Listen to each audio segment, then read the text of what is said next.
안녕하십니까, 이동환 TV입니다. 오늘은 문정권 정통성 묻는다는 얘기를 하고자 합니다. 구독 꼭 눌러주시기 바랍니다. 나는 죄를 지은 일 없다고 고집하던 사람에게 증거를 찾아내 죄가 있다는 판결을 3심 대법원까지 가서 판결이 내려졌습니다. 그런데도 나는 죄가 없다고 하면서 3년이나 수사 지연 덕분에 도지사를 해먹은 사람이 있습니다. 7월 21일 대법원 2부 이동원 대법관은 댓글 조작 혐의로 기소된 김경수 경남지사의 상고심에서 징역 2년을 선고한 원심 판결을 확정했습니다. 김 지사는 경남지사직을 잃게 됐습니다. 형을 마친 후에도 5년간 피선거권이 박탈됩니다. 문재인 정부 출범 과정에 대한 정당성도 의심을 받게 됐습니다. 여당의 대선 전에도 영향을 미칠 것으로 보입니다. 김경수는 2017년 대선을 앞두고 드루킹 일당과 공모하여 포털사이트 기사에 문재인 후보에 유리한 댓글 68만 개가 상단에 노출되도록 조작했습니다. 김경수는 3차례 재판에서 모두 유죄가 나왔습니다. 드루킹 댓글 조작에 사실상 3명의 주범 중에 한 사람이라는 결론이 나온 것입니다. 김경수는 대선 기간에 드루킹과 10번을 만나 댓글 지시와 보고를 받았습니다. 2012년 대선 때 있었던 국정원 댓글 사건과 비교하면 댓글 조작이나 선거 제도를 훼손했다는 점에서는 다를 바가 없습니다.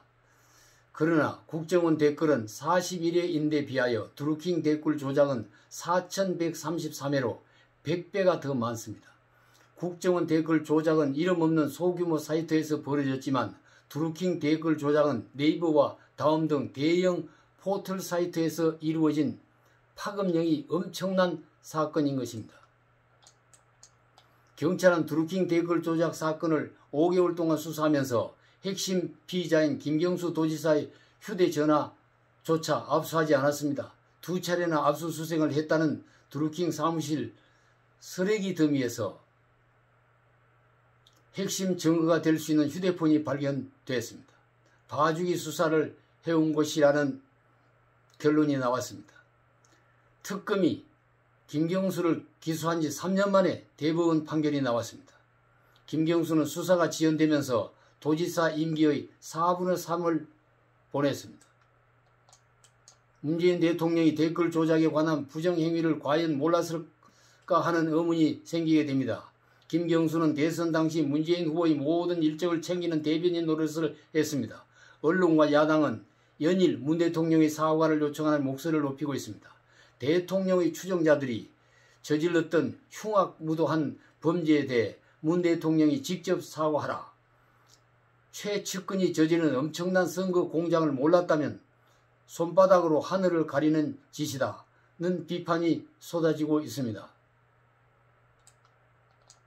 윤석열 전 검찰총장은 현 정권의 정통성에 심각한 문제가 있음이 사법부 판결로 확인된 것이다. 최재형 전 감사원장은 오늘날 여론조작은 자유민주주의의 최대 위협이다고 말했습니다.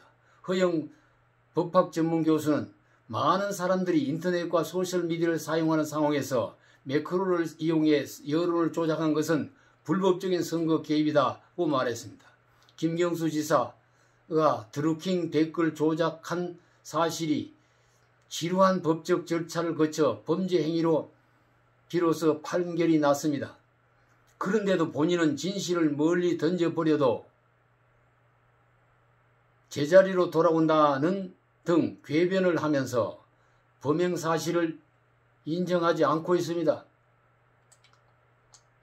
문 대통령도 아무 말이 없고 청와대 대변인도 대변하는 말이 없습니다. 문 대통령의 입장은 말하지 않아도 다 압니다.